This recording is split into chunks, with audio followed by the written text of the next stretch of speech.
Hey everyone, Ross McCorkle here with another episode of the Depot 180. With the Kenny Pickett trade taking place on Friday just before the last episode, the Steelers wasted no time in filling out the quarterback depth chart in a big way. They completed a trade with the Chicago Bears to acquire Justin Fields for a 2025 conditional 6th-round pick that could turn into a 4th if he plays over 51% of the snaps this season. Some might call that highway robbery, as many around the league initially speculated a 2024 second or third round pick in return for the former first rounder. He's entering the final year of his rookie deal, so like Najee Harris, the Steelers have a decision to make on his 5th-year option by May 2nd. According to Post-Gazette insider Jerry Dulac, the Steelers are not expected to pick it up. That makes sense since it is worth a little over $25.66 million fully guaranteed for the 2025 season if exercised. Given their level of investment in him in the trade, they won't be forced into any sunken cost fallacy lines of thinking and can take a more measured approach. Reports indicate that Mike Tomlin reached out to Russell Wilson when the trade was taking place to notify him of it and assure him that he is the starter.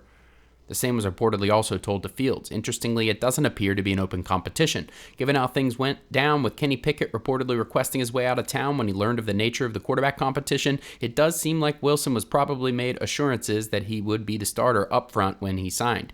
I wouldn't be so certain that is how things play out. Just last year, the Steelers made the tough decision to stick with Mason Rudolph over Kenny Pickett for the final games of the season, including the playoffs, because it made the team better. If they assess that Fields is the better player throughout off-season training activities and training camp, then he should be the guy.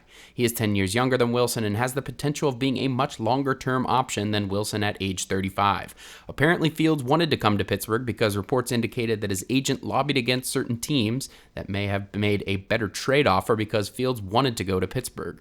Bears GM Ryan Poles did say that they wanted to do right by Fields. He was a beloved member of the team, but the Bears have the first overall pick and couldn't pass up on taking Caleb Williams. The Steelers might not be done making big moves, though, as they still have a hole at wide receiver following the Deontay Johnson trade. Mike Williams was scheduled to visit on Thursday, but just signed with the New York Jets.